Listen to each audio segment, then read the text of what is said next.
আসসালামু আলাইকুম প্রিয় দর্শক, শুরুতেই আপনাদেরকে আমি একটা ছবি দেখাই। এটা আজকের ছবি না, প্রায় 19 বছর আগের একটা ছবি। আপনারা জানেন এই দেশে একবার 1/11 নামে একটা ঘটনা ঘটেছিল। ওই যুক্তরাষ্ট্রের 9/11-এর অনুকরণে আমাদের এখানে 1/11 হয়েছিল। 9/11-এ সন্ত্রাসী বাহিনী, সন্ত্রাসী গোষ্ঠী অথবা একটা গুপ্ত গোষ্ঠী তারা যুক্তরাষ্ট্রে একটা ধ্বংসযজ্ঞ চালিয়েছিল। টুইন টাওয়ার ধ্বংস করে দিয়েছিল বিমান দিয়ে। 1/11-এর সময় আমাদের এখানে, আমাদের এই দেশে সেনাবাহিনী প্রভাব বিস্তার করে একটা অন্তর্বর্তীকালীন সরকার গঠন করেছিল।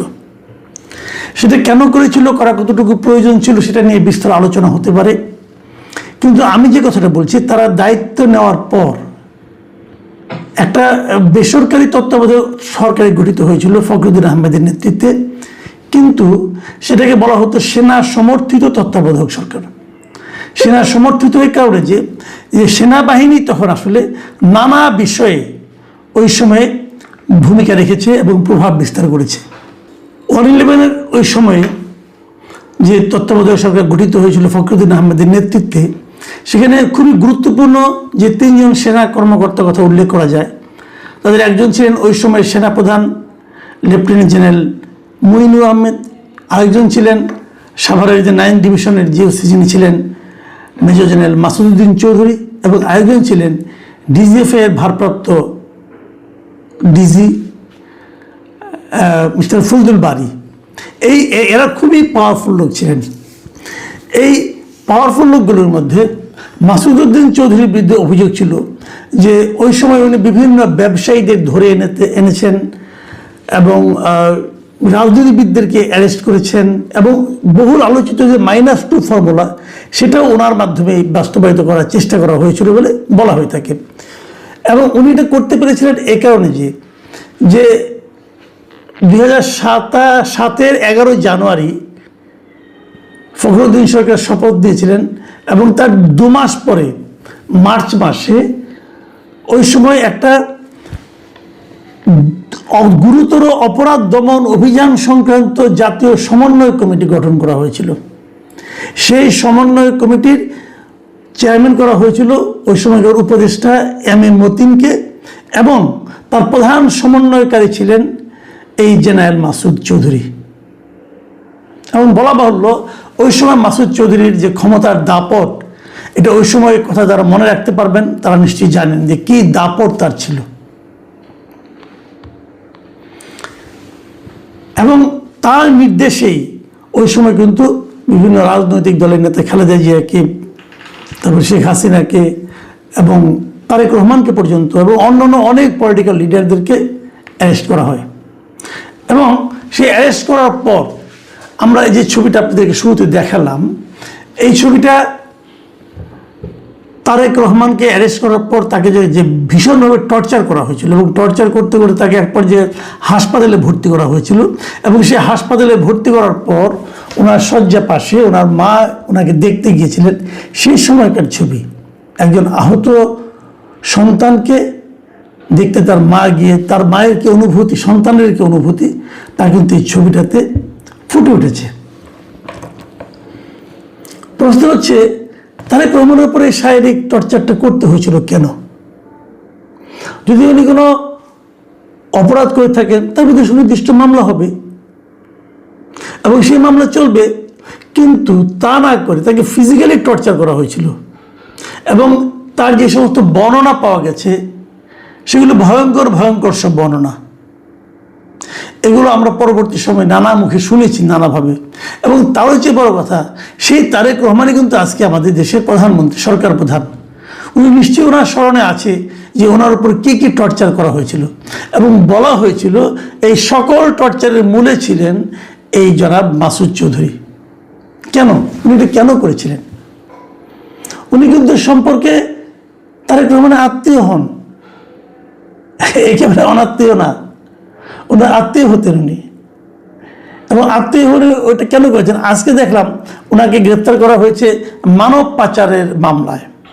তো মানব পাচারের মামলায় গ্রেপ্তার করা হয়েছে।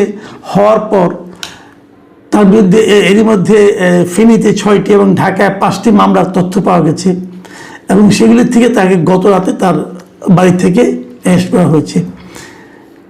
এটা আমরা জেনেছি, আজকে অলরেডি প্রেস কনফারেন্সকে তারা জানিয়েছেন।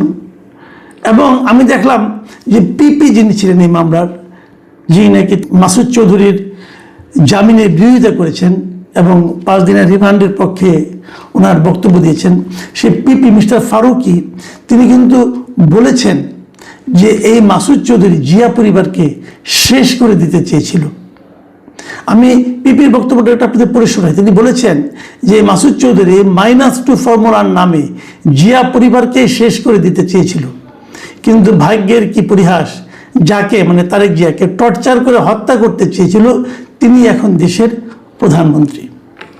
তো তিনি যেটা বলেছেন এটা ঠিক আছে, কিন্তু আমার কথা হলো, যে কথার জন্য আমি এত তথ্য অবতারণা করছি, সেটা হলো যে মাসুদ চৌধুরীকে আপনি গ্রেপ্তার করবেন, তার বিরুদ্ধে মামলা দিবেন, মানব পাচারের মামলা, অর্থ আত্মসাতের মামলা, অর্থ পাচারের মামলা, সেগুলো দেন, উনি করে থাকেন, অবশ্যই দিবেন।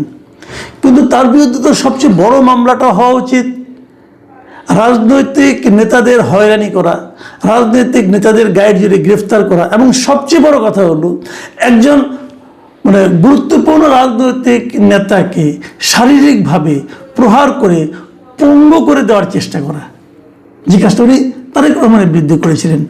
এটা কি অপরাধ নয়? তারেক রহমানকে উনি যেভাবে প্রহার করেছেন বলে আমরা শুনেছি বিভিন্ন সময়, আমি দেখেছি। এই যে ছবিগুলো আপনারা দেখলেন, ছবিগুলোতে বোঝা যাচ্ছে এটাকে কি আপনারা অপরাধ হিসেবে বিচার করছেন না? আমি এই জায়গাটাতে প্রশ্ন করতে চাই যে যার যা অপরাধ তাকে সেটা দিয়েই ধরুন, ছোট অপরাধ দিয়ে ধরার কোনো দরকার নাই, বড় অপরাধ দিয়ে ধরুন।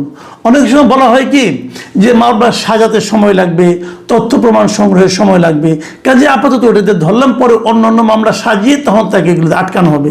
ভাই এটা একটা খেলো যুক্তি। কারণ তারেক রহমান ক্ষমতা নিয়েছেন 1 মাসের বেশি সময় হয়ে গেছে, উনি দেশে ফিরেছেন তাও 3 মাসের বেশি সময় হয়ে গেছে। তো এর মধ্যে কি এই মামলার বিষয়গুলো নিয়ে কেউ কোনো আলোচনা করতে পারলো না, মামলা সাজাতে পারলো না, অথবা তথ্য প্রমাণ সংগ্রহ করতে পারলো না? পারা তো উচিত ছিল। আমরা দেখি যে একজন লোককে এমনি যেন তেন একটা মামলা দিয়ে ঢুকিয়ে দেওয়া হয়, ঢুকিয়ে দিয়ে তারপরে কি হয়, সেই মামলাতে এক সময় তেমন একটা সাজা হয় না। আমি একটা উদাহরণ দিয়ে বলি। আজকে দেখলাম একটা পত্রিকাকে নিউজ দেখলাম যে এই পুরান ঢাকার ক্যানিগঞ্জে বৈষম্যবিরোধী ছাত্র আন্দোলনের জিহাদ, যার বয়স 11 বছর, নামের এক কিশোরকে হত্যার অভিযোগে একটা মামলা হয়েছে এবং সেই মামলায় শেখ হাসিনা সহ 124 জনকে আসামি করা হয়েছিল। এবং সেই মামলায় গত বৃহস্পতিবার যে তদন্তকারী কর্মকর্তা ছিল তিনি এটার ফাইনাল রিপোর্ট দিয়েছেন। ফাইনাল রিপোর্ট মানে উনি কারো কোনো দোষ পান নাই। কেন পান নাই? এই কারণে ওই জিহাদ নামক ছেলে সে মারাই যায়নি, এখন সে মারা না যাওয়াতে সে আহত হয়েছিল, কিন্তু সে মারা গেছে এই কথা বলে মামলা হয়েছিল এবং সেই মামলায় শেখ হাসিনা সহ 124 জনকে আসামি করা হয়েছিল।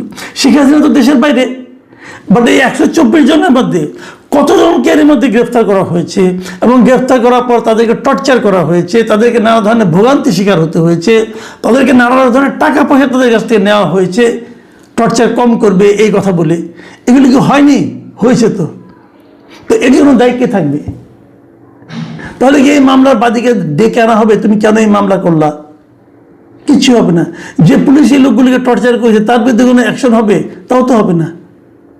তাহলে আমি বলি এরকম, যেমন এবিএম খায়রুল হক সাবেক প্রধান বিচারপতি ছিলেন, ওনার বিরুদ্ধে মামলা করা হয়েছে এক হত্যা মামলা। ওনার বিরুদ্ধে মামলার অনেক কিছু ছিল, উনি তত্ত্বাবধায়ক সরকারের বিষয়টাকে বাতিল করে দিয়েছিলেন এবং দেওয়ার মাধ্যমে তো দেশের আজকে এই অবস্থা। তো এত বড় অপরাধ যিনি করেছেন তাকে সেই অপরাধে মামলা না করে অন্য এক অপরাধে মামলা করে দেওয়া হয় কেন? এই মাসুদ উদ্দিন চৌধুরীর ক্ষেত্রে একই জিনিস। একজন রাজনৈতিক নেতা, একজন কেবল না, অনেক রাজনৈতিক নেতাকে উনি টর্চার করেছেন।